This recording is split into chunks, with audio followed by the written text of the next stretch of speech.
Good morning, dear students. We have studied about the techniques of scientific management, and we also have studied about the general principles of management. We also studied about scientific management, and we studied the scientific management principles. Now we are going to make a comparison between the contributions given by both experts, that is Henry Fayol and F.W. Taylor. Okay, so F.W. Taylor has given some theories, and Henry Fayol also have given some theories. Now we are going to make a comparison between these two people, what kind of contribution they have given, and how it is what type of similarities are there and what dissimilarities are there. All these type of things we are going to discuss, and this is our last part of the chapter. Okay.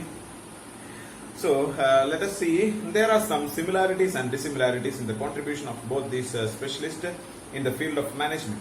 These are as follows. Okay, first one, similarities. We find the following similarities in the thought of Taylor and Fayol.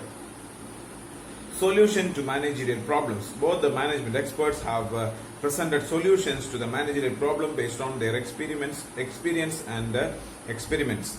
The solutions presented by both these experts are present in the shape of principles.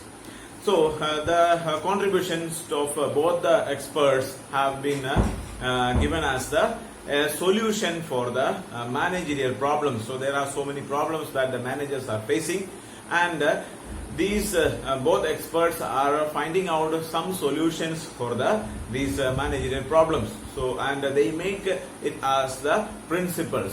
So many principles have been made by both the experts, and they have made it, and these principles are helpful in the solution of the problems that are coming up in the management. Okay, so that is the first one, solution to the managerial problems. Second one, stress on practical aspect. Taylor and Fayol have both been directly connected with the reality of work. This is why they both have laid stress upon the practical aspect of work. In other words, they gave their suggestions about improvement where such improvements were possible. They did not lay down any principle which cannot be brought into the parameters of practicability. So they are concentration is on the work. So they have made so many principles so that the work can be improved. How to improve the quality of work, how to improve the efficiency, how to improve the standard. All these type of aspects have been discussed by both the experts, and they have never given any kind of principles or any type of things which cannot be applicable. Okay, so there are principles, and all these principles can be followed even by a small company. So if it is there are so many kind of procedures are there, or all the principles are there, so it can be followed, it can be used by any companies. Okay, and it is like it's a working condition, or it is connected with the work. So directly it is connected with the work. So the connection to the work is another important aspect. So there is it has got a practical aspect. Practical in the sense it is possible one. Okay, so means it is very easy that we can make use of it. There is no need of much complicated procedures or things like that. So a common person, when they read the principles, they can easily understand about it, and it can easily be implemented in almost every aspects of the management. Then next one is the stress on good industrial relations. Both the experts are of the opinion that if good relation between the owner and the worker are established, the organizational aims can be easily achieved. So both these experts have given concentration on the relationship between the managers as well as the workers. Okay, so they say that in especially in scientific management, it is clearly saying that there is a particular theory or particular technique is given, like a mental revolution. Okay, so the attitude of the workers towards the management and attitude of managers towards the workers both has to be changed. Okay, so So they are considering earlier they were trying to blame each other. If any mistake happens there, then they will say that it is because of the workers' problem. The workers will say that it is because of the manager's problem. So they try to blame each other and try to escape. So that was the idea that earlier they were using. But now both these experts, they say that we should not be like that. We should not put blame on others, but we have to consider it as all are our responsibility. Okay, so we have to consider it like that. And whatever may be the problems that are facing, we all should face each other. Okay, we should come together and face the problem. We have to stand united. Then only we can be finding a solution for this one. So this kind of attitude is there, or this kind of method is used by both the experts. Okay, so both of them are giving more concentration on the improvement of the relationship between the managers and the workers. So earlier, now you may not be able to understand it now. Earlier there was an attitude of the managers that the managers were considering workers as just their slaves like, or they consider that they are the people, those who are simply they have to follow the instructions given by the managers. That is the only work of the workers. So that was the attitude of the managers, and managers were thinking that the workers were thinking that managers are simply coming us to give instructions, and they are not going to do anything, and all the works have to be done by we ourselves. So this is going to be a problem. So such kind of attitude was there. And now after the discussion of these two scientists, they say that this attitude has to be changed. All should consider each other as the part of the organization, and if they cooperate each other and work, then only the success of the organization is possible. So that is the another aspect, or that is the attitude or idea given by both these experts. Okay, so these are the few similarities. Okay, then next we have to study is about the dissimilarities. Okay, following are the dissimilarities in the ideas of Taylor and Fayol. So there is a table given there, and you can just follow it. So difference between Taylor and Fayol. Basis of difference. First one, the perspective, the point of view. Okay, related.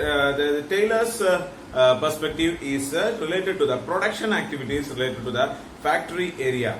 Okay, so Taylor was more concentrating only on the production area, only on the work aspect of how to do the job, only that, the doing activity that was there. Okay, so the scientific management, we have studied that they are more concentrating only on the work.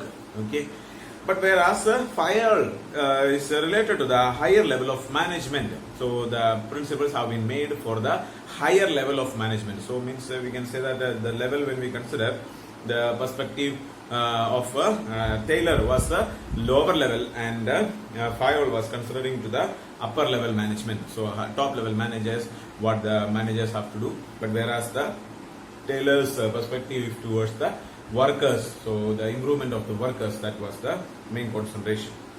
Unity of command. Unity of command is violated. A worker works under the supervision of 8 specialists simultaneously. So there is a theory of unity of command. So in that, as per the unity of command, it is said that one employee should get order from one manager only, or one boss only. So that is the principle of unity of command. But this principle is violated by Taylor. So Taylor says that it is not necessary. So as per Henry Fayol, the one boss should give command to one worker.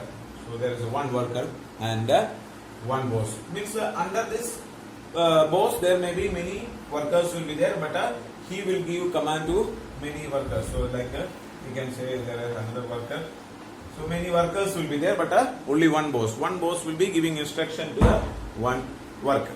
Okay, so that is the theory, or that is called as unity of command. Means one worker will receive command from only one boss. Okay, but whereas as per the Taylor's principle, this one worker received orders from many 8 bosses.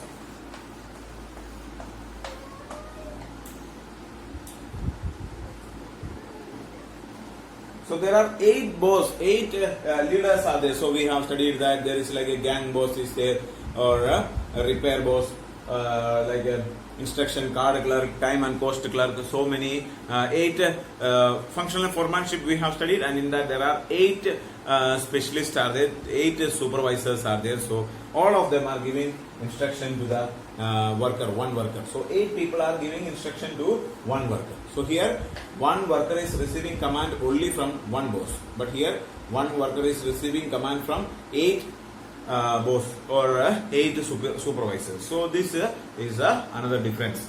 Okay, so here when we compare with the Taylor is not following the unity of command, but whereas Fayol says that there should be unity of command.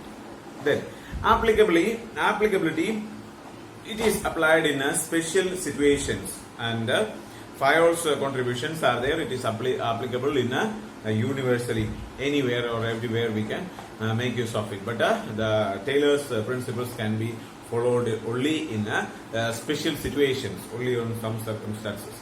Basis of formation, established principles of scientific management by observations and experimentation. So the development of these principles has been taken place by experimentation and observation. So observation and experimentation, observing things, how if they are already normally, if a worker is there or if an organization is there, so in that how the work is going on, they will observe it and find out this one. So through like as we have told, like time study or time study and all is conducted through like CCTV cameras and all. So they will keep the camera, they will keep the stopwatch and observe how the work is being done, what are the activities being done. Okay, so such a way it is found. And presented personal experience in the form of a universal truth. So Fayol presented his personal experience in the form of a universal truth. Okay. The next one, focus, increasing productivity with the help of simplification, the study of time and speed, etc. So their focus is to increase the productivity. Okay, Taylor's focus was mainly on increasing the productivity, increasing the output, so increasing the quality of the worker as well as the output, increasing the number of products that has been produced. But Fayol's contribution was there, reforming the entire administration by following different principles. So the Fayol's concentration was reforming the entire administration, full administration. There should be a change in the administration setup. And the personality is Taylor's personality is scientific. So the Taylor's principles are scientific in nature, but Fayol's principles are professional in nature or the personality. The expression, scientific management. So they express it as scientific management. Taylor express it as scientific management, and Fayol express it as general thinking about administration. So expression is a general thinking in thinking about administration. So these are the different differences or dissimilarities between the contribution of Taylor and Fayol. In conclusion, it can be said that these days many changes have crept into the world of management. It is because of these changes that the principles of Taylor appear to be little old ones.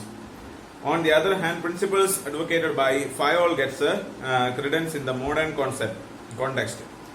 Even then, Taylor's contribution cannot be considered insignificant, as his principles certainly guide the managers in some way or the other. So it's like in present ways. So here we have Taylor is more concentrating only on the work aspect and only to increase the work, scientific way of doing the work.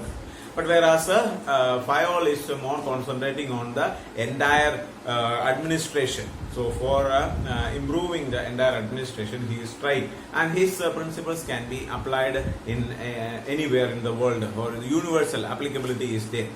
So because of this, the more popularity is for the principles or the contribution given by the Henry Fayol. But it doesn't mean that the contributions which are given by F.W. Taylor is less valued. It is not like that, but it is also having value, but it is applicable only in some context. So that we have to understand according to the requirement. We will be making use of these things. Okay.